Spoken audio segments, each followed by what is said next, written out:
Au cœur de la société.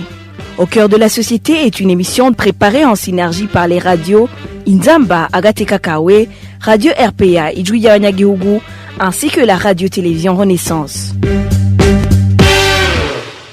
L'arrivée au pouvoir du président Evariste Ndayishimiye avait apporté de l'espoir quant au déverrouillage de l'espace civique au Burundi.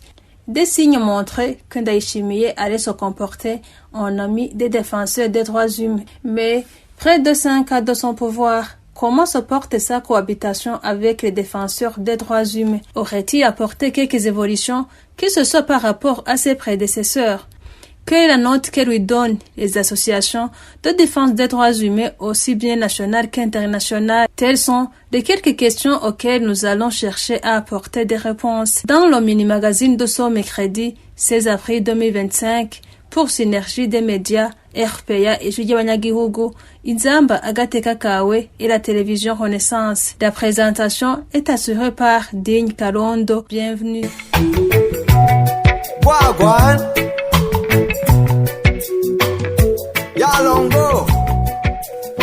Dans sa dernière publication, l'Organisation internationale de défense des droits humains, Amnesty International, déplore la persistance de la répression contre les défenseurs des droits humains au Burundi. Ce constat intervient alors que le Burundi s'apprête à organiser des élections. Ce contexte fait donc craindre des entraves au bon déroulement du processus électoral et un possible discrédit sur les résultats. Le point avec Pierre Garungu de la télévision Renaissance.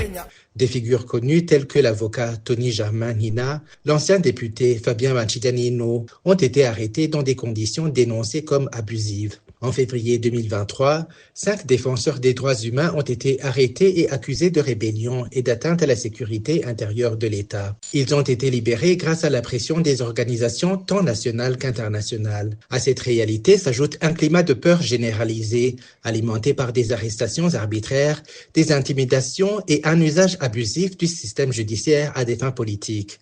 Avec les élections législatives prévues en 2025, Amnesty International appelle le gouvernement burundais à changer de cap. L'organisation demande la fin immédiate des arrestations et poursuites arbitraires, ainsi que le respect des droits à la liberté d'expression, d'association et de réunion pacifique.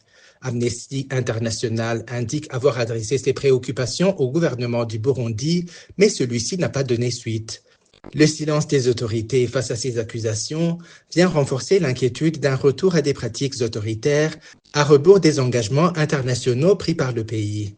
Les défenseurs des droits humains n'ont jamais eu la tâche facile dans l'exercice de leur mission. Ils continuent d'être accusés à tort d'être des ennemis de l'État. C'est ce qu'affirme Eulalie Niviz, directrice exécutive de coalition CBDDH. Pour elle, les emprisonnements et les condamnations arbitraires qu'ils subissent encore aujourd'hui témoignent de cet acharnement. Eulalie Niviz s'est entretenue avec nos collègues de la radio Inzamba. Déjà en 2021, 12 défenseurs des droits humains ont vu un procès, une sentence qui les condamne à perpétuité pour un procès qui n'a jamais siégé, où ils n'ont jamais été convoqués, ni leurs avocats, ni eux-mêmes. Ils ont été condamnés à perpétuité. Ils n'ont pas eu le temps, ils n'ont pas eu l'opportunité de faire appel parce que leurs avocats n'ont pas été reçus. Ils n'ont pas eu le droit de consulter leur dossier. Déjà en 2021, tout le monde s'attendait à ce que le discours d'investiture que le président avait prononcé puisse avoir ses effets, notamment en ce qui concerne le dialogue et le respect des droits humains. Mais déjà en 2021, même s'il y a quelques journalistes qui ont été libérés, s'il y a quelques organisations qui ont eu le droit de continuer à fonctionner, surtout les médias qui avaient été fermés en 2015, les défenseurs des droits humains ont été confrontés à des cas de diabolisation, de harcèlement administratif,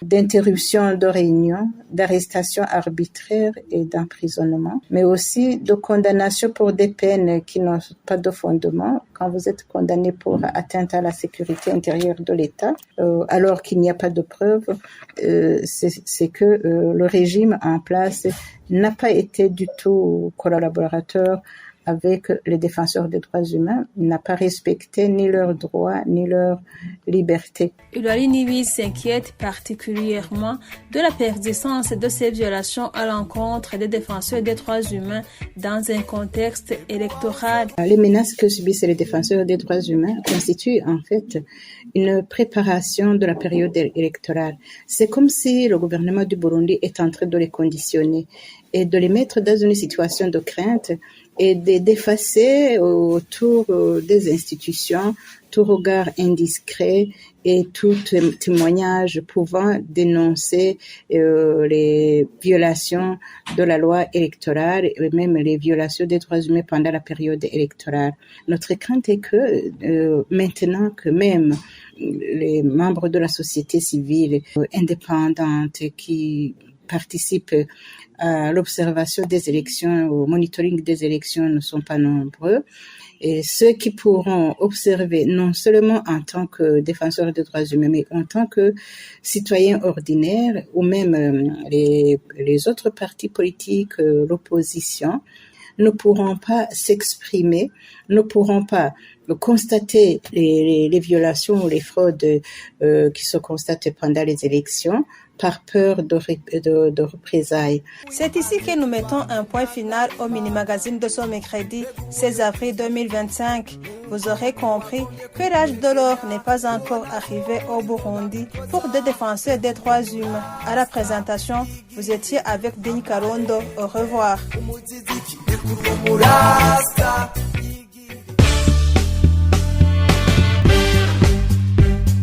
C'était l'émission Au cœur de la société.